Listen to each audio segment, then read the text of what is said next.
लहरों से डरकर नौका पार नहीं होती, कोशिश करने वालों की हार नहीं होती। आइए दोस्त, एक नई वीडियो के साथ हम आपके सामने हाजिर हैं।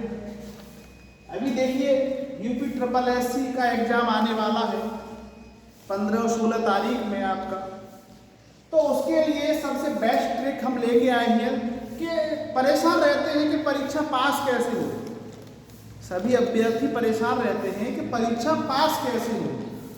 तो हम उस पर एक महत्वपूर्ण वीडियो लेके आए हैं आपके पास सामने कि परीक्षा देते समय आप क्या करें क्या ना करें। ये बहुत बड़ा टॉपिक है, बहुत बड़ी बात है।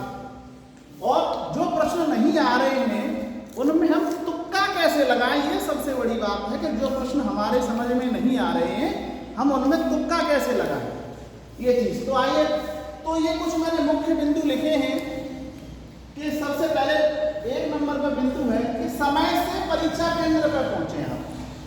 समय से कम 30 मिनट पहले आप अपने परीक्षा केंद्र पर पहुंच जाएं। ये विषय ध्यान रखें कि समय परीक्षा केंद्र पे समय से पहुंचने से आपको अपना रोल नंबर पता चल जाए, कमरा नंबर, परीक्षा केंद्र आपका ठीक है कि नहीं, जो आपके एडमिट कार्ड में दिया गया वो है कि नहीं। नंबर 2, किसी से भी पेपर से संबंधित ज़्यादा वार्ता ना करें, ज़्यादा डिस्कस ना करें। क्योंकि जो बच्चे कम पढ़ते हैं ना, वो क्या करते हैं, वो एक दूसरे को भ्रामक अवस्था में लेके चलते हैं और फालतू चीज़ों पे अगर ये पढ़ के आया कि वो पढ़ के आया, नहीं तुझे ये नहीं आता कि वो नहीं, ये चीज़ों पर बिल्कुल ध्यान ना दें आप। नंबर 3, अपने आप को परीक्षा केंद्र पर ऊर्जावान रखें। ये चीज़ आप ध्यान रखें, ऊर्जावान और जरूर रखें। ये दोनों काम आप जरूर करें, यानी अपने आप को कभी नर्वस ना हो। अगर आपने ये काम कर लिया तो आपको परीक्षा में पास होने से 100% गारंटी, कोई नहीं रोक सकता, चाहे आपने कुछ भी नहीं पढ़ा हो। और अगर आपने यहाँ गड़बड़ कर दी तो फिर आपको फेल होने से भी कोई नहीं रोक पाएगा। तो आप अपने आप को ऊर्जावान महसूस रखिए, खुश रखिए अपने आप को कि हाँ मुझे सब कुछ आता है, और जो पेपर आएगा उसकी पेपर की खोपड़ी में छेद कर देंगे हम। तो ये चीज, अफवाहों पर ध्यान ना दें और अपनी तुलना किसी के साथ ना करें। अफवाहों पर ध्यान ना दें कि पेपर लीक हो गया, कि पेपर कैंसिल हो गया, कि सेंटर बदल गए, विभिन्न प्रकार की अफवाहें आजकल चल रही हैं। तो आप इन पर ध्यान ना दें कि पेपर कैंसिल हो गया, कि पेपर लीक हो गया, कि वहाँ ये हो गया, ये चीज़ पे आप ध्यान ना दें, सिर्फ अपने पे आप ध्यान दें। और एक और बात सबसे बड़ी, 1/4 अंक आप गलत प्रश्न के लिए काटा जाएगा आपका। दूसरी चीज, यह केवल एक पात्रता परीक्षा है और कुछ नहीं है। आपकी सिर्फ एक पात्रता परीक्षा, अगर आप इसमें पास हो जाएंगे तो फिर आपको आगामी परीक्षा में बैठने का मौका मिलेगा और कुछ नहीं होगा, आपको इसकी नौकरी नहीं लगेगी आपकी इससे।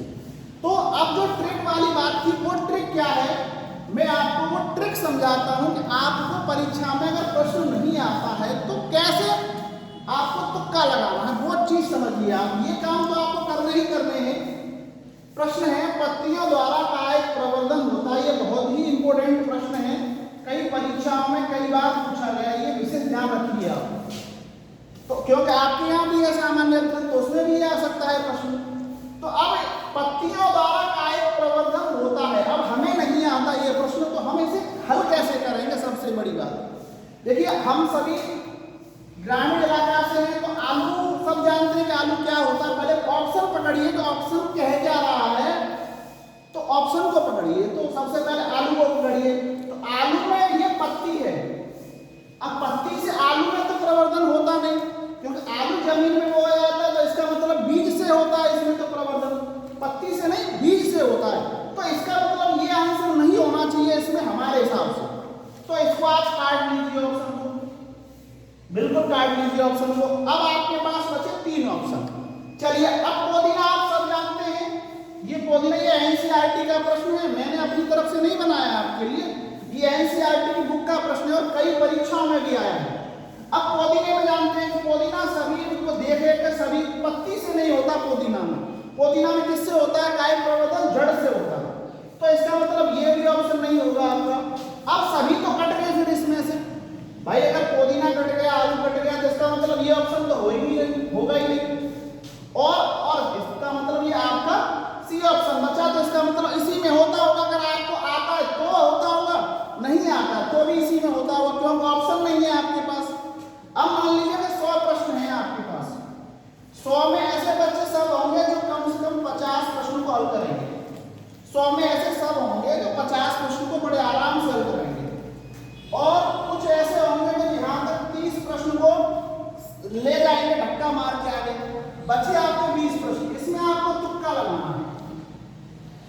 इसमें छोड़ना नहीं है, तुक्का लगाना है आपको। तुक्का लगाने में नुकसान आपका कुछ भी नहीं। मान लीजिए 20 प्रश्न है, अगर 20 प्रश्न में अगर 4 प्रश्न आपके गलत होंगे और मान लीजिए एक सही हो गया, तब जाके आप कोई आपको फायदा नहीं, कोई नुकसान नहीं।